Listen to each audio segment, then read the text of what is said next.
Yo creo que un proyecto como los semáforos inteligentes me parece interesante y valioso porque a estas alturas todos esos sistemas tienen que actualizarse, automatizarse en el sentido de la inteligencia artificial.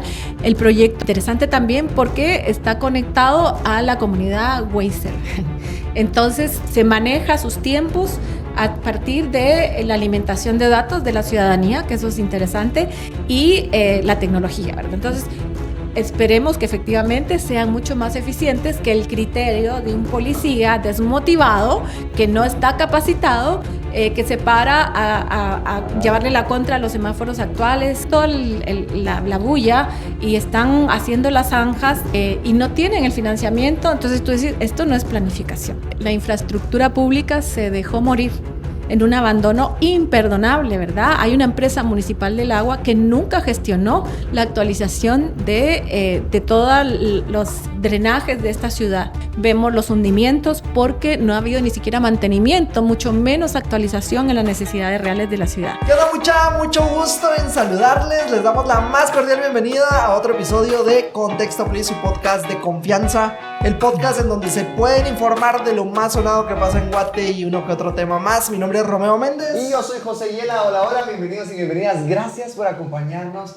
a otro capítulo, otra edición de Contexto Please. Hoy estamos con una invitada y estamos contentísimos porque nos está acompañando en segunda ocasión el día de hoy. Hoy en nuestro podcast de aniversario con Nino Matute, bienvenida. Muchas gracias, chicos. La verdad que para mí es un gusto y un honor estar aquí con ustedes en esta fecha simbólica del aniversario. Y de verdad es aniversario porque la última vez fue en campaña hace un año atrás. Sí, Justo estábamos recordando la última vez que estuvimos con Nino y fue cabal en estas fechas. Ella todavía era candidata. Sí. Ahora pues ya como concejal en la municipalidad de Guatemala.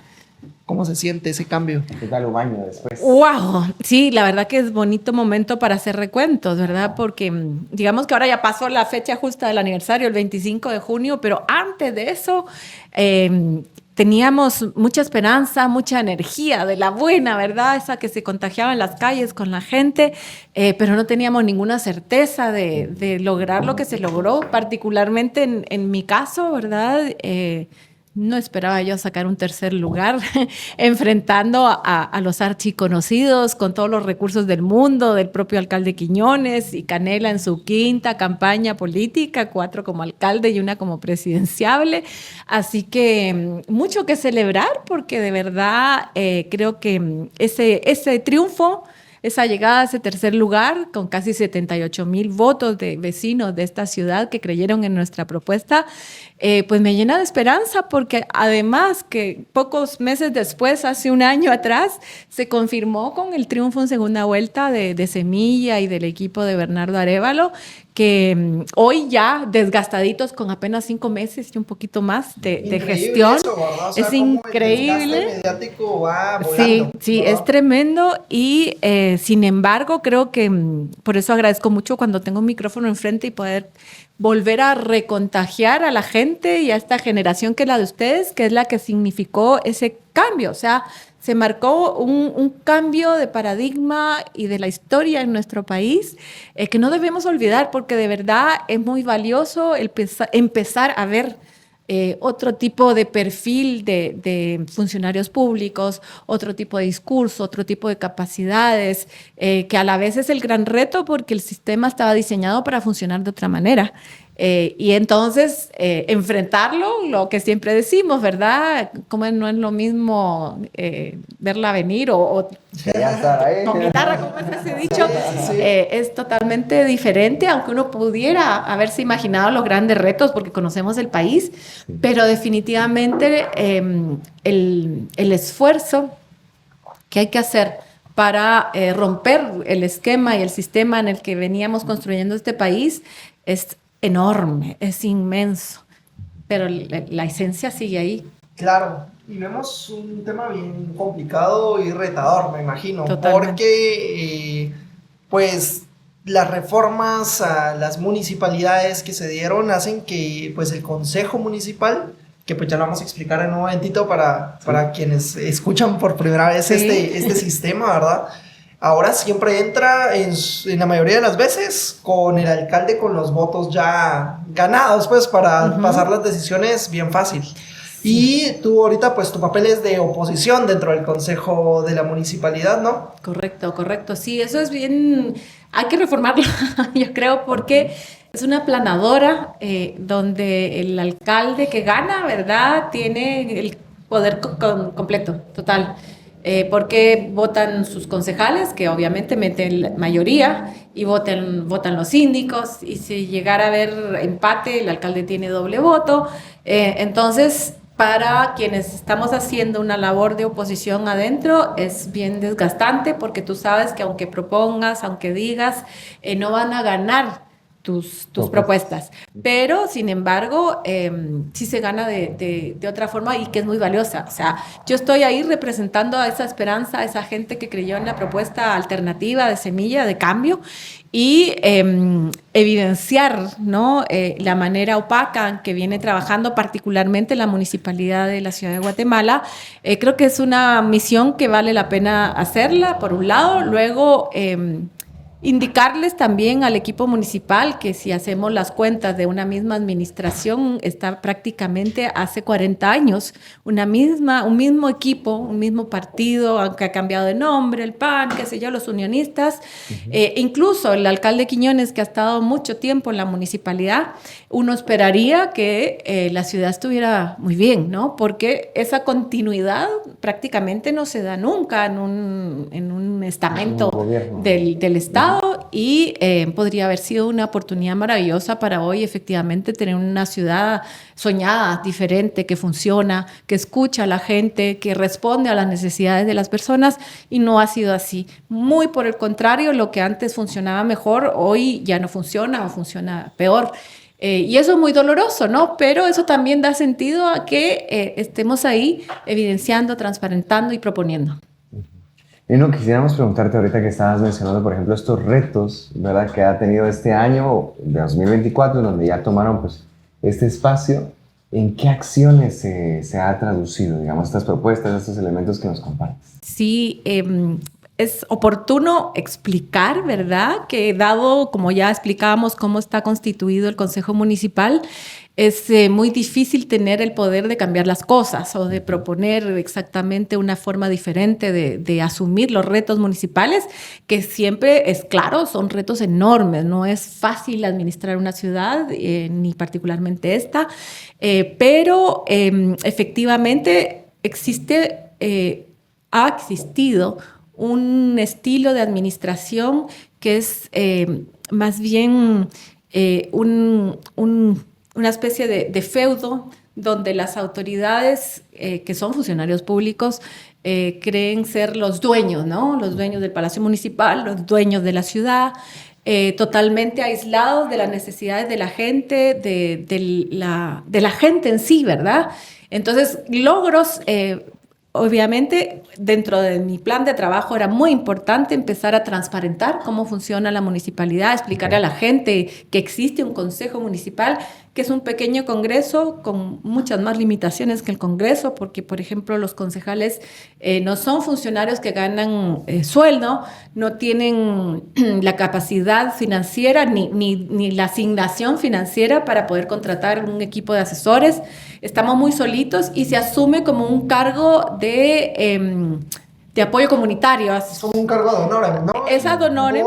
Dietas, que por tiene supuesto. dietas, que claro, pero que además las dietas en muchos municipios se prestan para la tremenda corruptela de expoliación del Estado, porque... Bueno, vemos consejos como el de Misco, donde un concejal gana pues entre 50 y 60 mil al mes. Exacto, porque... O sea, un concejal, ahora el alcalde por supuesto gana mucho más. No hay limitación de la cantidad de sesiones, las dietas son altísimas, entonces... ahí te da para enriquecerte, que es lo que han venido haciendo Villanueva, Misco. ¿Y por qué en la Municipalidad de Guatemala no se da eso? En algún minuto esta administración tuvo a bien regular las dietas, y eso está muy bien, ¿verdad? En la municipalidad se ganan 1,200 quetzales por reunión, Está limitado a 3 sesiones a la semana.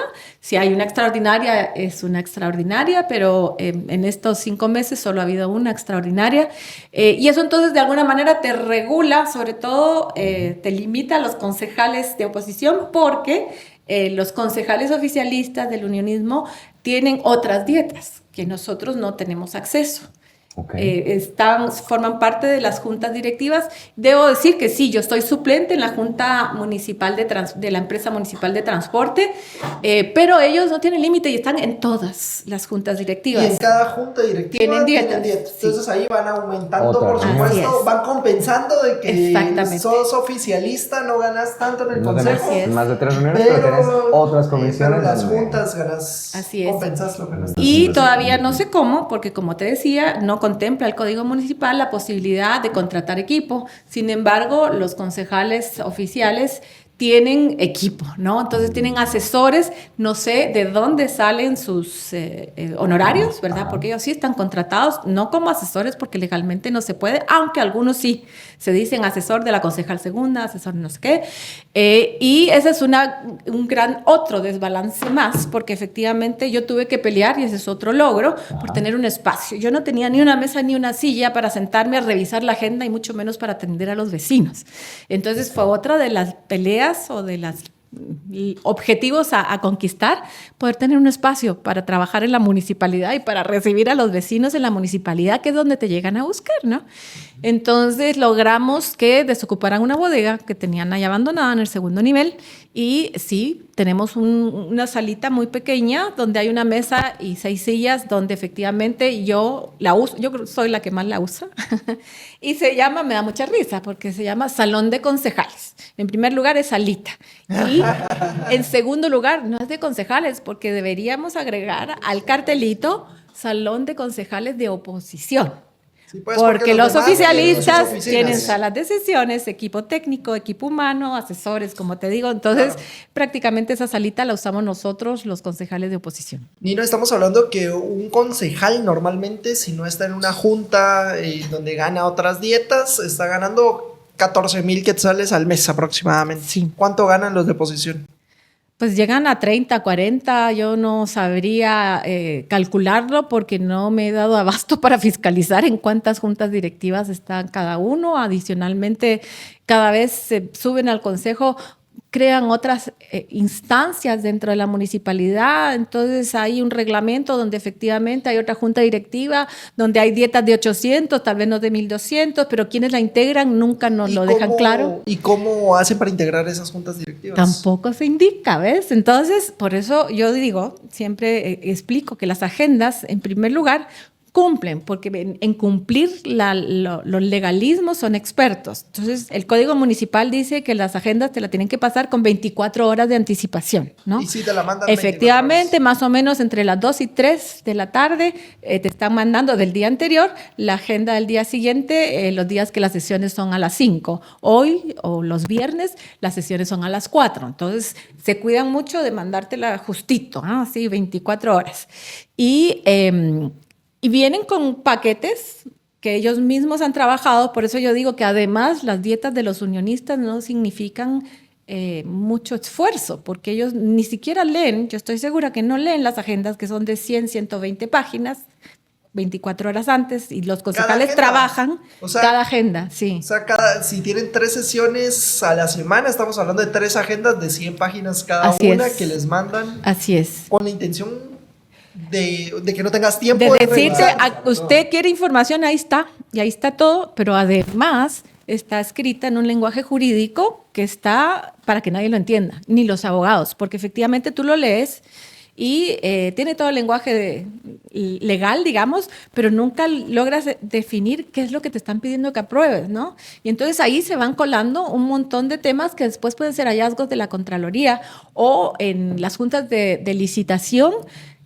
Mi expectativa previa para entrar al consejo era que yo iba a llegar a una mesa de trabajo donde íbamos a analizar en conjunto con las comisiones, porque las comisiones están para eso, los proyectos, los planes, la planificación en general de la ciudad.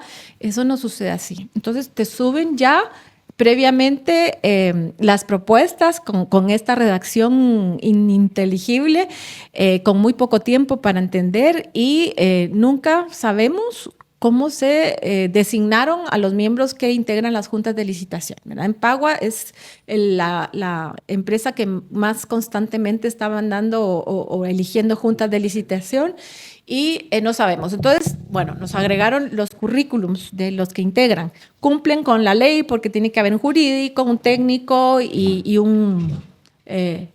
no me acuerdo cuál es el otro, pero son 3 profesiones que tienen que estar ahí y eso lo cumplen, pero no sabemos quiénes son. Y luego, mucho menos sabemos cómo es el proceso para elegir a la empresa que sale y normalmente ellos juran que llaman a licitación y solo se presenta un proveedor. Entonces, es un contrato por proveedor único sin que entendamos cómo y por qué salió beneficiado, ¿no? Entonces, todo es muy, muy opaco. Esta mesa de trabajo que te digo no es tal. En contadas ocasiones, 3 para ser exacto, nos han citado a una reunión de explicativa de lo que se va a aprobar. Y hoy, por ejemplo, un proyecto muy complejo que se armó toda una mesa técnica para analizar lo que estuvo retenido en la municipalidad por 2 años, sube como todos los demás, empaquetado ahí con una descripción leguleya, dirían algunos, donde no estás entendiendo qué estás aprobando. Entonces, toda esa opacidad pues te da desconfianza, ¿no? Hemos tenido logros importantes y ahora quien quiere ver qué pasa allá adentro, como te digo, la gente ni sabe que existe el consejo, puede sintonizar en el sitio oficial de la municipalidad los lunes y los miércoles a las 5 de la tarde, donde se transmite en directo lo que está pasando, la sesión del consejo, los viernes a las 4, pero es muy limitado, ¿verdad? Pero eso es un gran logro, porque efectivamente los medios, los vecinos pueden enterarse, pueden presenciar desde su computadora lo que está pasando en el consejo y eso es muy valioso, eso lo indica el Código Municipal porque todas las sesiones de consejo, las agendas, todo debe ser público, ¿no? Entonces, eso es un gran logro y eso ha generado un entendimiento, en primer lugar, de cómo funciona la municipalidad y un interés que antes no existía porque tú no sabías qué pasaba. No, para nada. Y obviamente, pues como concejal tienes voz y voto, ¿verdad? O sea, dentro del consejo, que es un ente colegiado, integrado por varias personas, como tú ya nos explicabas, pues al final se hace necesario realizar negociaciones, alianzas con otros concejales. ¿Cómo te llevas con los otros concejales? Porque al final los proyectos pasan con votos, ¿verdad? Sí. Dentro, y la primera negociación es ahí dentro del consejo, ¿verdad? Sí, ¿Cuál es pues esa ventana de oportunidades que hay dentro del consejo o realmente está todo cooptado por el oficialismo? ¿Podrías compartirnos también, si gustas, cómo está compuesto este consejo? Sí, ¿verdad? Claro que sí. Así es. Primero decirles que otra frustración, ¿verdad? Porque este es un espacio deliberativo, ¿no? No hay deliberación alguna. ¿Por qué? Porque ¿cómo está compuesto el consejo? El consejo está compuesto por 10 síndicos, 10 concejales y 3 síndicos más el alcalde, ¿verdad?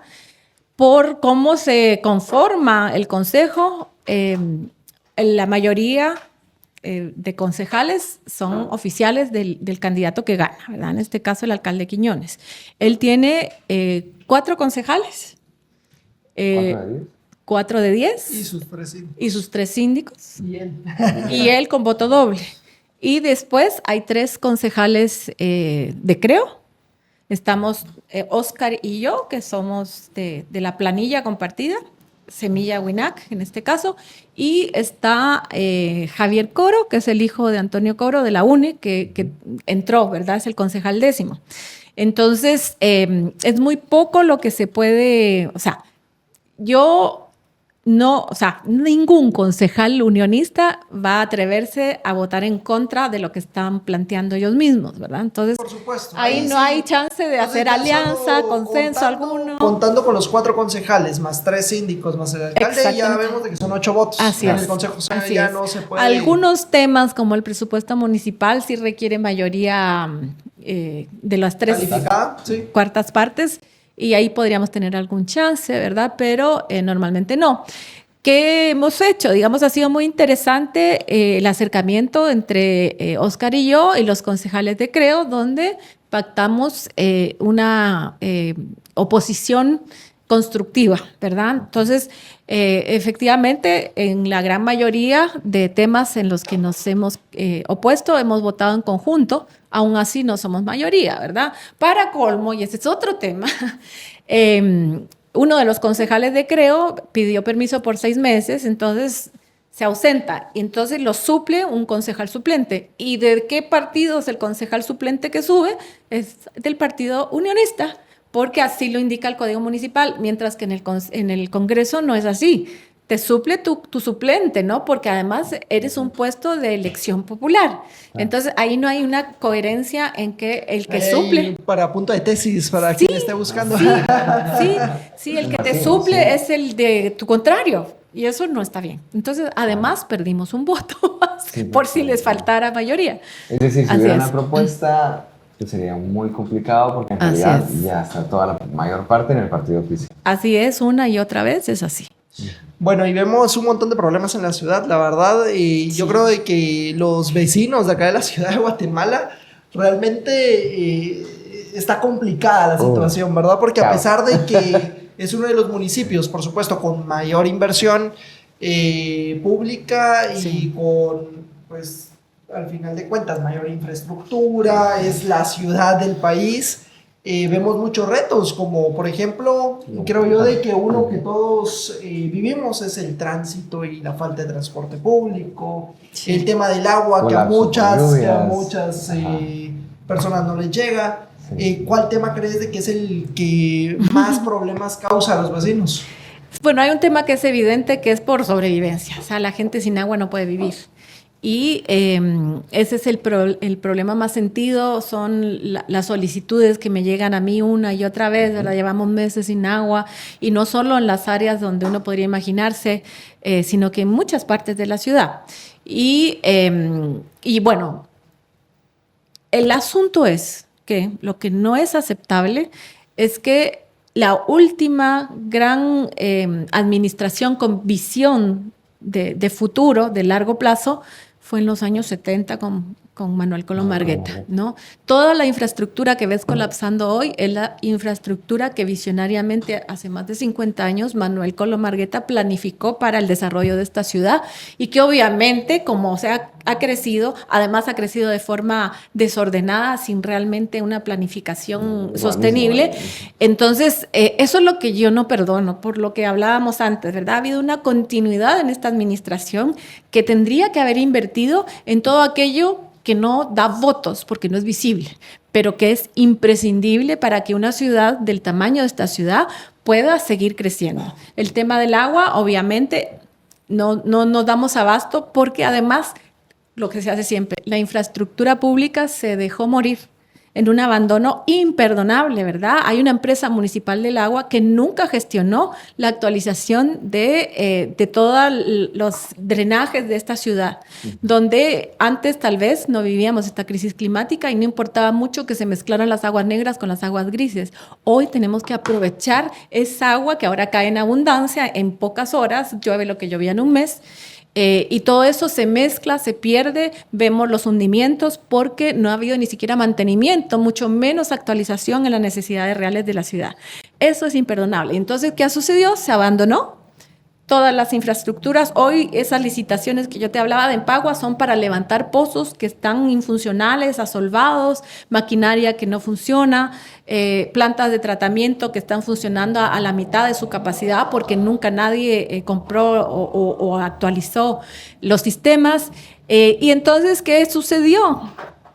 Por negligencia o por deseo propio, se favoreció a empresarios privados que te venden agua privada, el famoso sistema de agua en bloque, que es con lo que ha subsistido la gente, y entonces Empagua, la empresa pública, le compra a privados esa agua para suplir lo que ellos no son capaces de producir. ¿Y crees de que estas empresas privadas al final sean, pues, de alguien, de la MUNI, que esta falta de agua sea a propósito? Es que eso es lo que pasa cuando tú eres opaco, ¿no?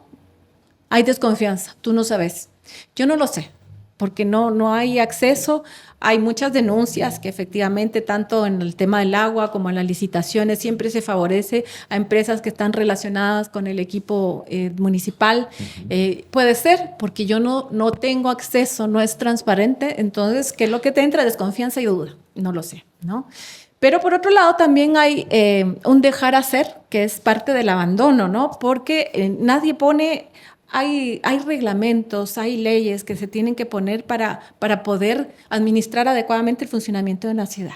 ¿Y qué pasa? Entonces, los desarrolladores privados no tienen ningún impedimento para abrir 1, 2 o ahora hasta 3 pozos. Cada vez les está saliendo más caro porque todos tiene que ser más vienen profundos, claro, metiendo las pajillas a un mismo vaso y cada vez el agua va abajo, abajo, abajo. Es carísimo ahora tener que dotar a los nuevos desarrollos de su propia agua, y que dicen propia, ¿verdad? Entonces, la municipalidad, si bien no existe una ley a nivel país de que regule el tema del agua, que es una gran falencia de las que tenemos que ponernos al día también, y siempre se escudan en eso, ¿verdad? No hay ley de agua, entonces dejar hacer.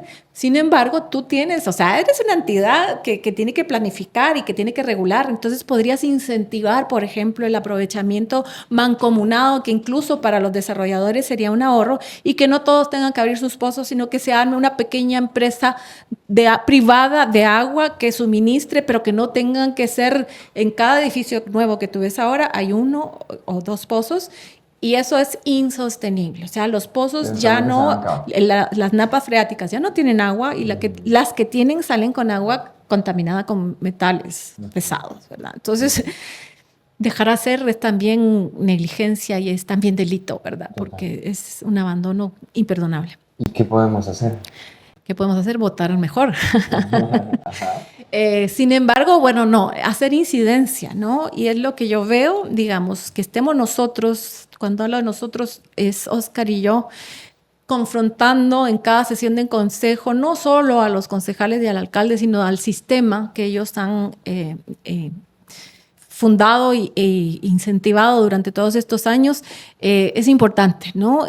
Transparentar, tratar de que, por ejemplo, ellos súper cómodos han anulado todo el tiempo, mejor que nadie se entere que existe un consejo, y aprovecharon la pandemia que obligó a que todo fuera virtual, y cómodamente el consejo hasta enero, febrero de este año seguía sesionando en Zoom. Sí, qué capacidad de deliberación, de entendimiento, de esta cosa que es importante, de hacer alianzas, de percibir sensaciones o de generar consensos en una pantalla. Para algunas cosas es muy útil, pero para otras, como este proceso deliberativo, definitivamente no. Entonces, ese fue otro logro importante. Entonces, te digo, no hay que perder de vista los pequeños, grandes avances que se tienen. Entonces, que alguien venga y en estos espacios pueda decirte que hay otra forma de administrar la ciudad.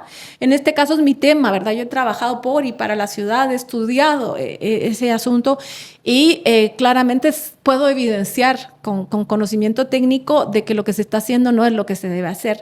Los retos son enormes, la ciudad ha crecido, no ha habido ordenamiento territorial adecuado y el cambio climático, eso ya te indica que no puedes seguir planificando la ciudad como se hacía en el siglo pasado, ¿no? Entonces, temas como tan sencillos que otras ciudades ya lo han hecho, como empezar a generar estrategias de desarrollo sostenible en el que prohíbes que cualquier pavimentación no sea permeable, ¿verdad? Entonces, efectivamente, la escorrentía que se pierde y que se mezcla vuelve a la tierra. Prohíbes estrictamente que se talen los pocos bosques urbanos que todavía nos alimentan, porque ahí también son los colectores naturales que devuelven el agua a la tierra. Empiezas a construir parques que no solo sean parques, sino que además sean recolectores para tener los tanques en el verano donde hay sequía, ¿verdad? Tenemos que enfrentar el cambio climático en las ciudades de esa forma, ¿verdad? Y no es ciencia y alta tecnología costosísima, simplemente es visión. Correcto. Sin embargo, se dan licencias de construcción en todas partes. Así es. Bueno, hace poco vemos el tema que se volvió controversia del parque de zona 14, si no estoy mal, ¿verdad? El bosque es el límite entre zona 14 y zona 10. Ajá. El bosque del acueducto, dices tú. Sí. En donde pues hasta salió el señor dueño diciendo que él no lo iba a vender o algo por el estilo, ¿verdad? Sí. Sin embargo, pues hay pues fuertes rumores de que sí quieren hacer una torre de apartamentos, algo por el estilo, ¿verdad? Pero digamos lo vemos. Esto es un hecho, no es un rumor. Ah, ok. Y ya Ahora te cuento. Ese caso que tenemos es un caso interesantísimo porque lo que sucede en este bosque ubicado en una de las áreas más centrales de la ciudad, yo le he llamado una singularidad urbana. Es rarísimo que se conserve un bosque de esta naturaleza centenario en medio de un espacio urbano tan urbanizado como ese Claro. espacio en la zona 10, y eso ya le da un interés especial. Luego, efectivamente, alrededor de este proyecto hay un tema en el que yo no me meto porque no me corresponde, pero en que la voluntad del dueño original, expresada por él y ratificada por la gente, sus amigos que lo conocen, es que su legado de vida, porque él no tiene familia, era legar ese bosque a la ciudad, ¿no? Y de pronto, tal vez ante una necesidad, decide el hermano quitarle el poder al señor, que es un señor mayor, y vende y triangula de una manera bien extraña las ventas. Son como 3 compraventas hasta llegar al propietario actual, que es un desarrollador que efectivamente planea talar todo el bosque, dejar solamente el 10% de los árboles que hay ahí y construir esas torres masivas que vemos por todos lados, donde va a abrir pozos, donde toda la biodiversidad que ese bosque, que esa singularidad alberga, va a desaparecer. Y aunque lo mandaran a reforestar, que es lo que se hace para compensar cuando uno hace una tala en un punto de la ciudad, eso no se recupera más porque es un bosque centenario donde ese ecosistema es irrepetible. Ni siquiera aunque reforestes con las mismas especies y que 30 años más adelante vuelvas a tener ese bosque, ya no vas a tener las mismas especies. ¿Y ese desarrollador ya tiene la licencia aprobada? No tiene la licencia de construcción aprobada, sin embargo, sí tiene un estudio de impacto ambiental, que es lo que le da el aval al INAF, que es el que le da la licencia de tala, y esa licencia la tiene. Y ese estudio de impacto ambiental se aprobó en el Ministerio de Ambiente de la administración pasada. Cuando tú lo revisas, tiene una serie de irregularidades tan evidentes como decirte que la consulta que se tiene que hacer por ley, tienes que hacer una consulta sobre el proyecto a los vecinos que están afectados por el proyecto. Y en el documento que existe aparecen consultas a vecinos de La Verbena, de zona 7. O sea, nada que ver. Nada que ver. Y entonces eso que evidenció que lo que hacen o que lo que hacían en el ministerio, en la administración anterior, era un copy-paste. Y no importa la consulta, los vecinos... No es requisito porque igualmente se va a aprobar. Exactamente, hicieron un copy-paste, ni siquiera tuvieron la delicadeza de cambiar las zonas, ¿no? Entonces, ¿qué confianza te va a dar ese ¿Y esta estudio licencia se puede revocar? ¿Y pues qué tal en la eso relación está, ahí? ¿Qué tal la relación ahí con la ministra Patti Orantes? Pues, maravillosa. Lo que pasa es que el reto es enorme, ¿verdad? Porque tú sabes la presión que hay de los desarrolladores que, pues, si vamos a la ley, otra vez, ¿verdad? Es legal, pero no es legítimo. Ellos están cumpliendo y tienen la licencia de tala, pero el estudio de impacto ambiental es doloso. No es técnicamente aceptable. Y entonces es otra singularidad donde tú ves a un grupo de ciudadanos que ha decidido, como muchos de nosotros, involucrarse, alzar la voz y participar, que está defendiendo esa posibilidad maravillosa de tener ese bosque. Imagínate ese bosque como un parque ecológico en el centro urbano de la ciudad, que además tiene el agregado de colindar con el acueducto de la Culebra y el montículo de la Culebra y el acueducto de Pinula, que son 2 estructuras que están una sobre la otra, que son un patrimonio arqueológico invaluable y cultural. Entonces tendríamos la posibilidad por fin de tener un museo, eso es lo que yo sueño, ¿verdad? Un parque urbano con este bosque centenario, con toda la biodiversidad de animales y de plantas, y que además te permita entonces tener un museo del acueducto y la historia de esa estructura. Claro. Sería un valor enorme. Por el contrario, pues hay una presión inmobiliaria enorme, ¿verdad? Las desarrolladoras acostumbran y nadie, todo lo dejan hacer, como yo digo, nadie les pone límite y los proyectos se venden aunque no tengan licencia. Y ese es el caso de Irantu, este proyecto donde son 2 torres de 20 y tantos pisos. Ya está vendida la primera y no tiene licencia de construcción. Entonces, también uno como cliente, ¿verdad?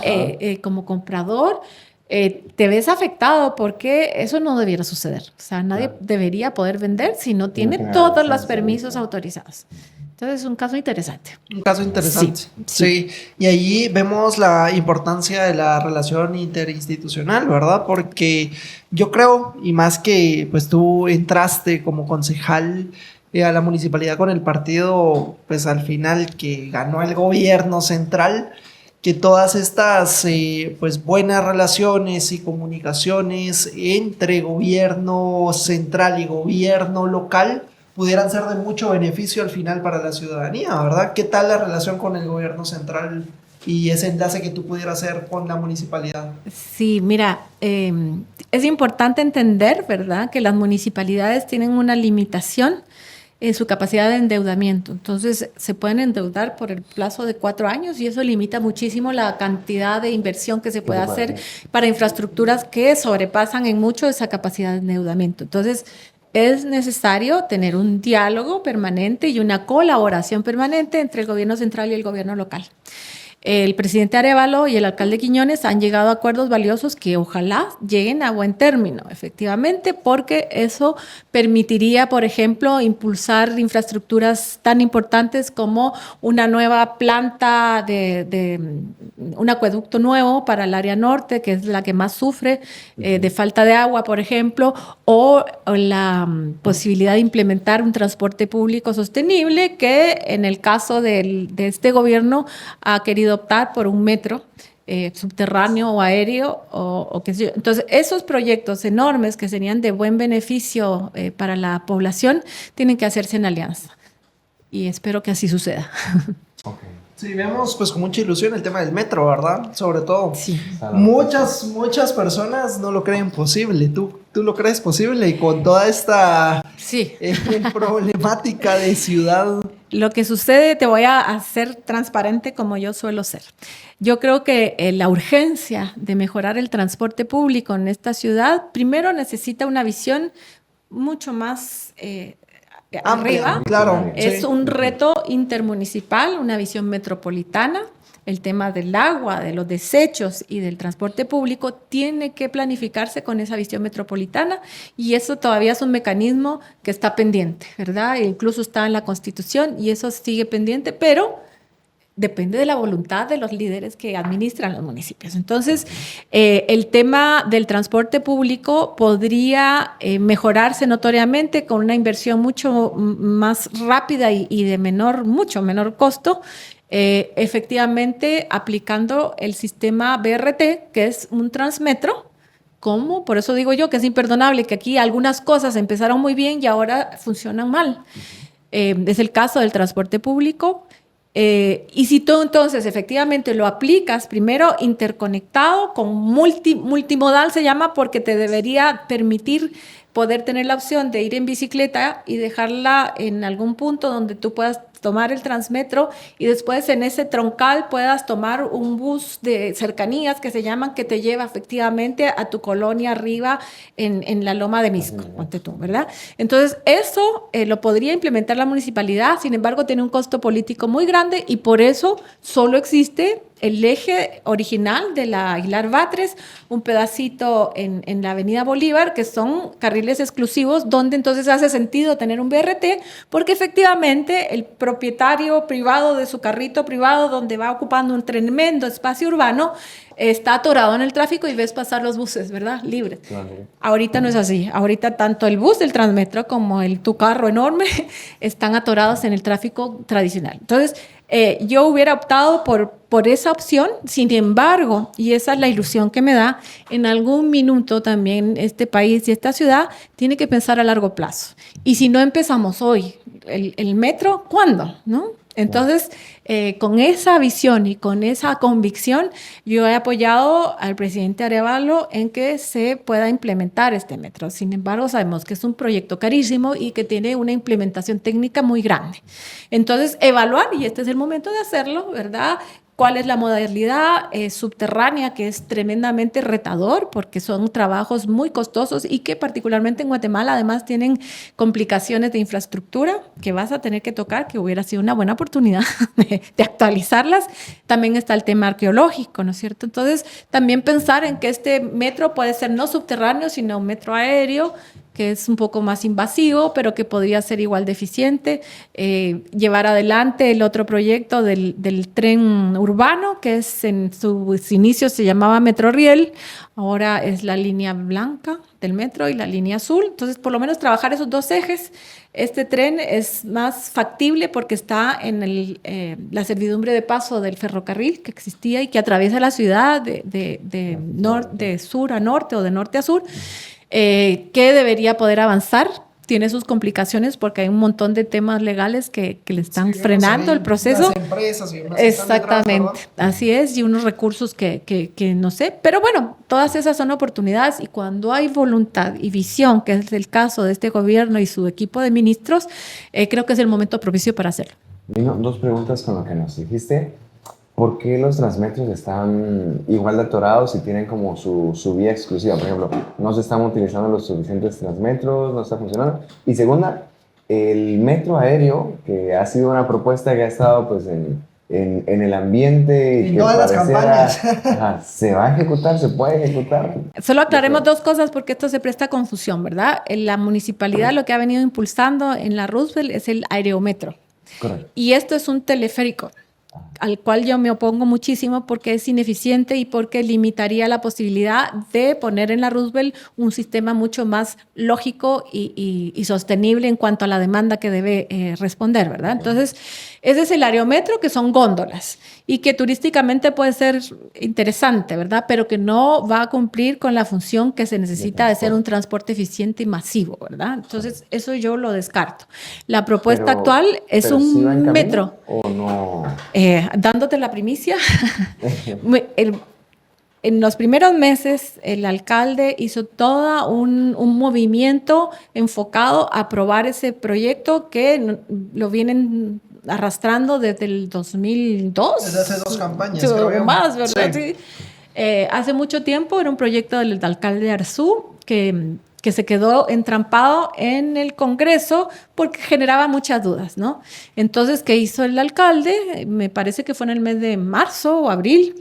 Se fue directamente con su equipo jurídico a hacer la consulta a la Corte de Constitucionalidad para, apelando a la autonomía municipal, tratar de liberarse del requisito de que las concesiones tenían que pasar por el filtro del Congreso. Y la CC, muy afín entre ellos, le dijo que no, que las municipalidades son autónomas y que no tienen que pasar por el Congreso. Entonces, eso a la vez de que podría interpretarse como una oportunidad si tuviéramos autoridades probadas, pero en realidad cuando uno ve la realidad del país, lo que te abre es una puerta más a la corrupción libre no estoy hablando solo de la alcaldía de la ciudad, sino de cualquier municipio de este país donde pues pueden directamente concesionar proyectos de utilidad pública a amigos o a lo que sea porque se zafaron del filtro del Congreso. Entonces, eso sucedió y lo que eso buscaba era agilizar el proceso para la implementación de esta concesión con el aerometro, el teleférico. Y eso está con esa vía libre, ¿no? Ahorita entiendo que hay conversaciones para que efectivamente en la Roosevelt vaya el metro aéreo, no vaya el teleférico, ¿no? Entonces, por ahí hay una luz, porque aunque no tenemos toda la claridad técnica, evidentemente un tren va a ser mucho más eficiente que una góndola turística que pasa por ahí. Claro. Bueno, y miren, acá tocando un temita bien importante. ¿Ustedes qué harían con 100 millones de quetzales? ¿Qué es lo que realmente está costando los semáforos inteligentes que estamos viendo en la ciudad, verdad? 100 millones de quetzales, aproximadamente 300 semáforos inteligentes que tienen encapsulada a la ciudad en más tránsito, en más deterioro para los carros, en el transporte público más lento por grandes zanjas que vemos en toda la ciudad. O sea, hoy pasa por zona 1 y está destruida justo por tantas zanjas que hay de semáforos inteligentes. ¿Por qué, Nino? A ver, me quiero explayar un poco en explicar mi punto, porque, digamos, se me ataca mucho por parte del gremio, ¿no?, de arquitectos y desarrolladores por ser como negacionista y no querer que la ciudad se desarrolle.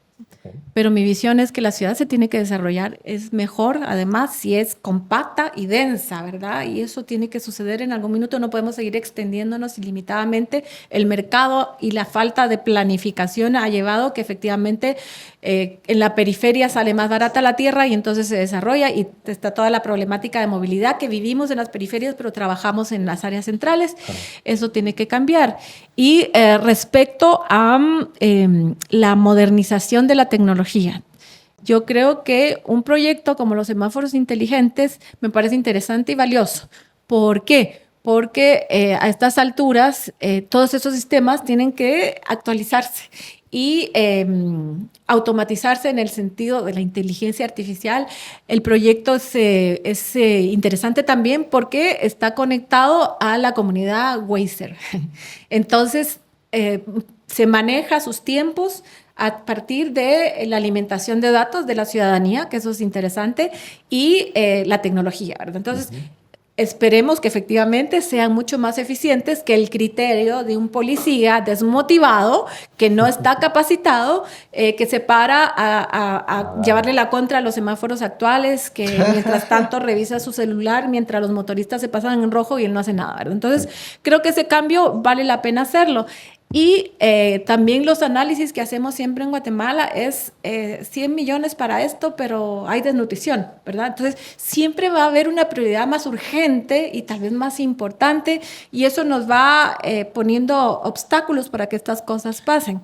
Entonces, yo diría que bien, pero entonces resulta que esos 100 millones no los tiene la municipalidad y hay pendiente de aprobación un crédito, un préstamo. Claro. Entonces dice, bueno, o sea, si hicieron toda la bulla y están haciendo las zanjas y no tienen el financiamiento, entonces tú dices, esto no es planificación, ¿no? Claro. Luego, básico, o sea, ¿cómo la municipalidad no es capaz de abrir una zanja y taparla? No. Yo casi me mato al cruzar en uno de los montículos de Selecto, en medio del Boulevard Los Próceres, cruzando en un semáforo, porque el peatón no existe en esta ciudad, y en el caso de cómo se han manejado estos hoyos que han dejado abiertos, mientras había sequía, no eran tan evidentes como ahora que los levanta la lluvia. Entonces, eso es inaceptable. O sea, eso, después de tener toda la capacidad técnica que se supone que esta municipalidad tiene, no sepan manejar estas obras que son provisionales, ni siquiera comunicacionalmente, ¿no? Porque si tú le explicas a la gente, tiene paciencia, pero no. Además, y yo lo dije cuando presentaron el proyecto, han dejado los tubos levantados, los pernos levantados, donde cualquiera se tropieza, donde te cuesta caminar, y para colmo las zanjas las abren, pasan meses abiertas hasta que llegó la lluvia y eso se hicieron estos baches enormes que son túmulos al revés. Eso es inaceptable. ¿Y supuestamente para cuándo están proyectados funcionar estos semáforos? ¿Tú sabes? Siempre son pronto, ¿verdad? Sí, esos pues son los plazos que te dan. Estamos a punto, y tú ves los renders y son maravillosos y te crees, cuando van a presentar a no sé, a otras empresas o qué sé yo, uno dice, esta es la ciudad del futuro, qué bonito, ahí está. Pero yo lo vengo viendo hace por lo menos 12 años atrás, y siguen en un futuro. Entonces, se ha dicho que por ahí, por octubre, lo mismo que salgan a circulación los buses eléctricos que no han llegado, porque no han llegado los cargadores, porque no hacen una planificación adecuada o no hacen las negociaciones adecuadas, entonces un proveedor les falla. O hay negocio atrás que pone todos estos obstáculos y que nos impide entonces efectivamente tener esta ciudad que merecemos. Pues temas interesantes, importantes, tanto que discutir con relación a la ciudad, ¿verdad? Pero bueno, llegamos al final del episodio, Nino. ¿Qué podemos Gracias, esperar de esa concejalía, de esa concejal en la Sí. municipalidad que está haciendo pues oposición? Nos comentabas tu trabajo de transparencia. ¿Cómo podemos seguir ese trabajo de transparencia? ¿Por qué medios? Sí. ¿Y cuáles son las acciones pues, más puntuales que tienes pensadas hacer? Faltan pasos, ¿verdad? Porque la verdad que nada costaría que estas sesiones quedaran colgadas en las redes de la municipalidad. Eso no lo han querido hacer porque no todo el mundo tiene posibilidad de conectarse en hora hábil, ¿verdad? Porque a las 4 o a las 5 todavía hay mucha gente trabajando. Entonces, eso está pendiente. ¿Qué se puede esperar de esta concejalía? Pues es el compromiso con la gente, ¿no? O sea, yo estoy muy clara que si estoy ahí es porque me debo a la gente que creyó. Y eso de verdad, créanmelo, es un compromiso enorme con el que yo estoy lidiando. Y digo lidiando porque es muy difícil primero cumplir las expectativas de cambio que la gente tiene y luego darme abasto sin tener un equipo que me apoye para poder responder prontamente y adecuadamente. He hecho algunas visitas a las comunidades muy de cerca apoyada con los equipos de los diputados de la Metro que están muy comprometidos con los temas municipales. He recibido a muchos vecinos que quieren hablar conmigo y que me piden cosas en las que he podido intermediar a veces cuando hay vecinos que efectivamente no tienen agua durante mucho tiempo. He tenido una buena recepción con el gerente de Empagua que ha tratado de atenderlos, pero son emergencias, ¿verdad? Entonces les mandan unas pipas, la gente vuelve a tener agua un tiempito, luego vuelve a fallar, pero así como te decía, siempre lista y siempre alerta con la mejor disposición para poder no solo responder de manera, ojalá, cada vez más eficiente a estas problemáticas, sino para llevar las voces de los vecinos. Y eso ha sido muy valioso porque colectivos como los jóvenes organizados en Zona 16 o este grupo de vecinos que está defendiendo el bosque en Zona 10, antes nunca tenían la posibilidad de ser escuchados en el Consejo Municipal. Hoy la tienen, entonces eso para mí es muy satisfactorio porque estamos interpretando o llevando las voces de los quien nunca han sido escuchados y eso es tremendamente valioso. Vamos a poder cambiar las cosas cuando efectivamente tengamos más poder dentro de la municipalidad. De momento estamos ocupando todos los espacios que estamos construyendo nosotros mismos allá adentro y eso ya es bueno. Gracias, Nino. En realidad son muchos retos, tanto para la administración que estás teniendo, tanto como en general las expectativas Sí. que existen, ¿verdad? Entonces, pues bueno, te agradecemos mucho por tu presencia, por acompañarnos, por la disponibilidad que has tenido. Y pues bueno, pues estamos concluyendo. Pues esta, que no pase un año, chicos. Un año se pasó volando, la verdad. Sí, para la próxima. Sí. Pero bueno, muchísimas gracias, Nino, de verdad, por aceptar la invitación. Nino, yo le escribí y al minuto me dijo que sí, así que muchísimas gracias. Se valora mucho esa disposición. Así que muchas gracias a todas las personas que nos acompañaron en otro episodio más de Contexto Please. No se olviden suscribirse, activar notificaciones. Cada día somos un montón de gente en este canal y en esta comunidad que estamos construyendo. Así que gracias a ustedes por su apoyo y nos seguimos viendo. Seguimos viendo, así que bienvenidos y bienvenidas para el próximo capítulo que tendremos, para una tercera parte con Nino. El otro año. Muchas gracias, nos vemos. Un abrazo.